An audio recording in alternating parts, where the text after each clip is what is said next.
Hello guys, good morning. So welcome back to my YouTube channel. This is Autoboyson. So mayroon tayong gagawin ngayon, MIUI 125. So ang issue nito guys ay biglang namamatay. So pag pinandar uli, under naman, one click lang, tapos takbo na naman, tapos may time na namamatay siya. At minsan naman pag galing sa biyahe, pagka pahinga minor, may time din na mamatay. So yun yung check natin, isosolve natin ngayon guys. So MIUI 125 namamatay habang nasa biyahe, at pag pinaandar okay uli, takbo uli, at mga ilang kilometro mamatay. At pag nag-minor, namamatay din. So yun yung issue nito guys.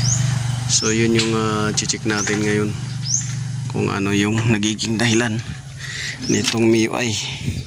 So hindi naman natin pwede pagdudahan yung computer, at saka hindi rin natin pagdudahan yung battery, dahil okay naman ang battery at computer nito. So kukunin na natin yung susi muna para makita ninyo. So i-check natin yung battery. So yung battery niya guys ay 13 volts. 13 volts yan. 13 volts. So good yung battery. So ignition on natin dito. Tingnan natin kung may error. So ayan, umilaw yung check engine, nawala. Ulit-uli, umilaw check engine, nawala.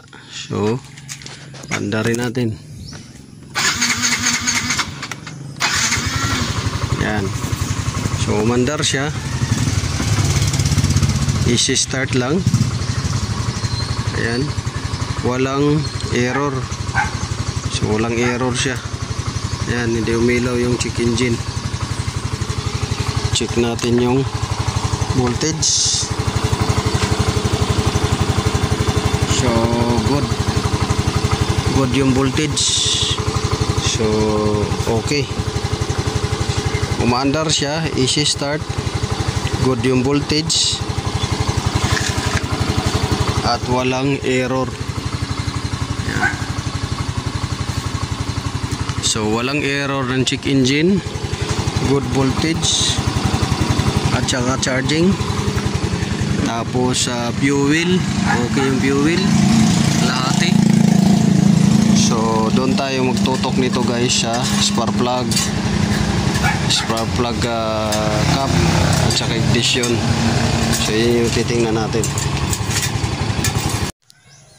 So ayan guys, natanggal na natin yung cover dito.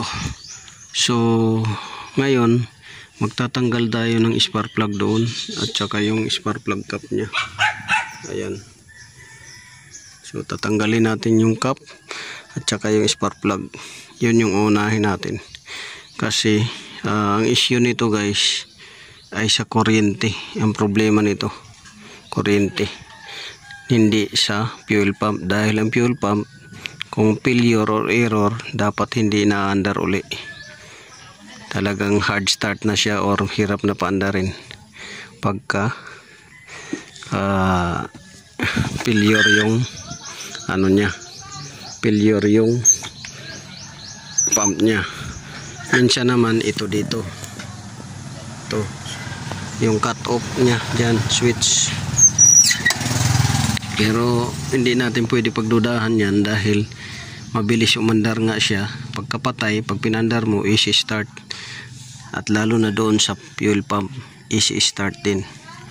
So mag-focus lang tayo doon sa kuryente, spark plug cap, at saka ignition coil. Yan. Kung sa injector naman, sa fuel niya, dapat hindi na andar agad ng madali. Dapat mahirap ang pag ano niya, pag andar, hard start. So yun lang ang ano natin, pukusan. So tanggalin natin yung spark plug. So ito guys, natanggal na natin yung spark plug na luma. Ito. So papalitan natin to, yung spark plug. So ito yung luma nya. Original pa tong spark plug yata to. So may 7 years na tong motor na to. So ito yung spark plug nya, luma. Tapos ito naman yung papalit natin. Bago pa to guys, pinang-testing lang natin to. So ito yung papalit natin. Tapos itong spark plug cap, ilawan natin. So medyo kinalawang na, sprayan natin yan ng contact cleaner. At kiskisin natin. Yan.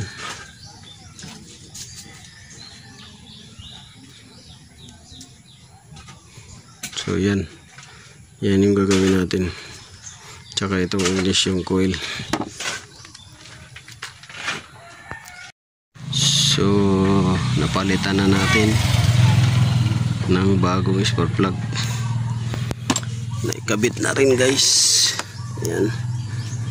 Nalinis na rin yung spark plug cap. At na-check na rin yung ignition coil. Ngayon panda rin natin. So yung battery good, 12.9 volts. Pa-start natin, observe natin kung mamamatay.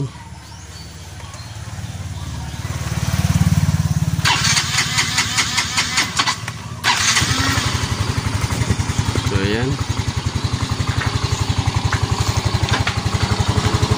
charging nya okay.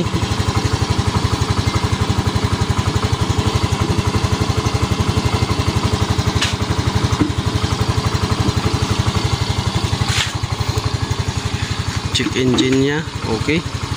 So panda rin lang natin to kung mamamatay pa ba siya. So pakiramdaman natin yung fuel.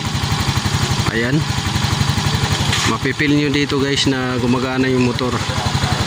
Ayan, pagka kinapaan nyo to hose, pagka kinapaan nyo yung connector, may pulse, may pulso siya.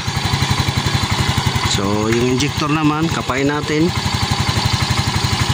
So ang injector yan, gumagana. So kapain lang ninyo to dalawa kung saan yung titigil, para ma-confirm, justify ninyo kung may failure sa injector na mag-cut off, at kung may failure din sa fuel pump. So yan, naka-andar yan siya. So observe lang natin. So dito guys ay chinik din natin yung adjustment ng throttle. So ito guys yung adjustment ng throttle. Ito yung minor. Yan. So, yan yung adjustment ng minor. Hindi yung ito guys. Yan, naka-preset yan sa adjustment. So sa cable yan siya guys, ito sa cable. So hindi yan yung adjustment. So ito yung adjustment talaga sa idle air nya sa hanginan. Ito sa idle air nya, hanginan. Ito adjustment lang to sa cable. So hindi ito dapat ina-adjust ng dito ka magtutuno. Ito hindi dito. Ito lang siya is kung sobra ang luwag ng handle mo doon sa throttle dito, at kung malayo. So yun lang guys, maraming salamat sa panunood. Sana nakakuha kayo ng konting kaalaman dito sa ginawa natin. This is your Turboison. God bless. At pa-support ng ating YouTube channel guys. Panda rin natin kung easy start ba siya.